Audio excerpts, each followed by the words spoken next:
আসসালামু আলাইকুম। আশা করি সকলেই ভালো আছেন। আমিও আল্লাহর অশেষ রহমতে ভালো আছি। আমি অফিস থেকে বাসায় যাওয়ার সময় একটা ব্লগিং ভিডিও করলাম। এখন থেকে আপনারা রেগুলার আমার এই ব্লগিং ভিডিওগুলো পাবেন, সব সময় আমার সাথে থাকবেন। তাই পেজটাকে ফলো দিয়ে রাখবেন, আর ইউটিউব থেকে দেখলে ইউটিউবে সাবস্ক্রাইব করে রাখবেন। এখন প্রায় 1টা বাজে। আমাদের অফিসে ছুটি হয় 12:15-তে। আমার বাসায় যেতে 1টা বেজে যায়। তো যেহেতু আমার বাইক আছে সেই ক্ষেত্রে আমার তাড়াতাড়ি যেতে পারি, আর যাদের বাইক নেই সেই ক্ষেত্রে তারা দেরি হয়। অফিসের গাড়ি আছে। তো যারা চাকরিজীবী আছেন তাদের জন্য আজকের ভিডিওটা অনেক হেল্পফুল হবে। চাকরিজীবী যারা আছেন তারা জানেন চাকরিটা কত কষ্ট, আর যারা চাকরি পাচ্ছেন না তারাও জানেন চাকরিটা না পেলে তাদের জন্য কতটা কষ্ট। চাকরি পাওয়ার পরে যে কষ্ট সেটা আসলে কাউকে বোঝানো যায় না। এমন একটা সিচুয়েশন আপনি থাকবেন, আপনাকে মাস শেষে একটা স্যালারি দেওয়া হবে। পুরো মাস আপনাকে কষ্ট করে চলতে হবে, কাজ করবেন এবং মাস শেষে আপনাকে একটা স্যালারি দেওয়া হবে। এখন এখানে কথা হলো, আপনি যারা চাকরি পাচ্ছেন না তারা কিন্তু চাকরির জন্য অনেক কষ্ট করতেছেন একটা চাকরি পাওয়ার জন্য, আর যারা চাকরি পেয়েছেন তারা চাচ্ছে এই চাকরিটা ছেড়ে কিভাবে অন্য কিছু করা যায়। ভাই এমনটা কেন? এমনটা হওয়ার অনেক কারণ আছে। তার মধ্যে একটা হলো, চাকরি যখন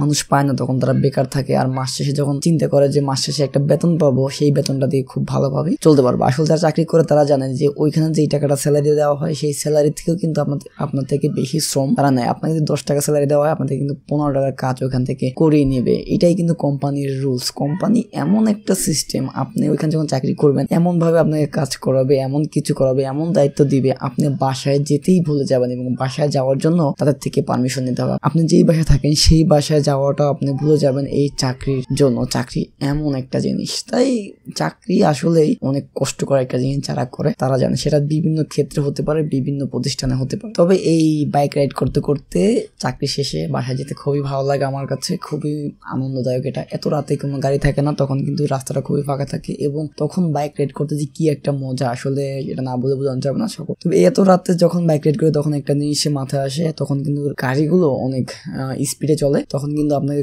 যদি স্লো চলতে চান সেই ক্ষেত্রে কিন্তু অ্যাক্সিডেন্ট করার সম্ভাবনা থাকে। আপনাকে খুব স্পিডে রাইড করতে হবে, মানে অন্য গাড়ির তুলনায় আপনাকে ওইভাবে রাইড করতে হবে এবং খুব ভালো লাগে এই রাত্রেবেলা আপনার রাইড করতে। খুব নীরব, একদম খুব ভালোভাবে রাইড করা যায়, তেমন গাড়িগুলোর চাপ থাকে না। তো এই জিনিসটা খুব ভালো লাগে। রাত্রেবেলা যারা রাইড করেন তারা অবশ্যই কমেন্ট করে জানাবেন রাত্রের রাইডটা কিরকম হয়। অসম্ভব সুন্দর সুন্দর ভিউ আপনারা দেখলে বুঝতে পারবেন। রাস্তাঘাট খুব নীরব থাকে। তো যেটা বলছিলাম চাকরির কথা, সেটা হলো যে আপনারা আসলে যারা চাকরিটা করে আসলে তারা জানে যে এই চাকরিটা করতে আপনার এই যে স্যালারিটা দেওয়া হয়, স্যালারিটা আপনার পকেট পর্যন্ত আসা পর্যন্ত কত মানুষের কত কথা শুনতে হয়। আপনার সিনিয়র পার্সনের কথা শুনতে হয়, আপনার জুনিয়রের কথা শুনতে হয়, জুনিয়রকে বুঝ দিতে হয়, আবার জুনিয়রকে কথা শুনাইতে হয়, আপনার সিনিয়র থেকে অনেক কথা শুনতে হয়। তো আসলে একটা চাকরি এত সহজ না। যারা করে তারা জানে অনেক কষ্ট করে একটা ব্যাপার, কারণ অন্যের টাকা তো পকেটে এমনি এমনি আসে না, অনেক কষ্ট করে আসে। কিন্তু আমরা সবসময় চাই এমন একটা চাকরি যেটা আমরা বসে বসে টাকা পাবো। আসলে এটা কখনোই সম্ভব না। তাই যারা চাকরি করেন অবশ্যই আপনার শ্রম করতে হবে।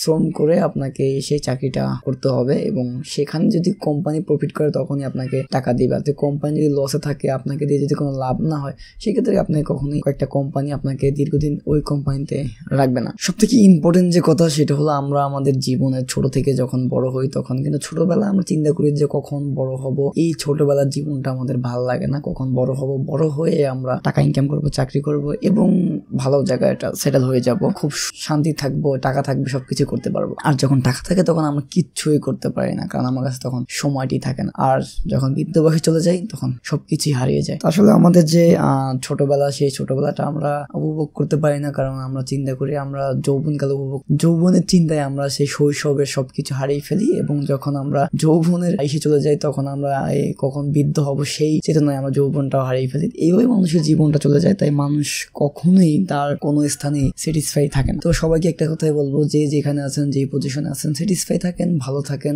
যেখানে আছে আল্লাহ যা দিছে তা নিয়েই শুকরিয়া আদায় করেন। ভিডিও শেষ করার আগে আবার একটা কথা বলে নিই, আমার ব্লগিং ভিডিও স্টার্ট হয়ে গেছে। এখন থেকে ইউটিউবে রেগুলার ব্লগিং ভিডিও আসবে। আশা করি আপনারা আগের মতো সাপোর্ট করবেন এবং আমার Facebook page Hasan blog official, এটা আপনাকে ফলো দিয়ে রাখবেন। আপনারা সবসময় এখানে এই ধরনের ভিডিও পাবেন।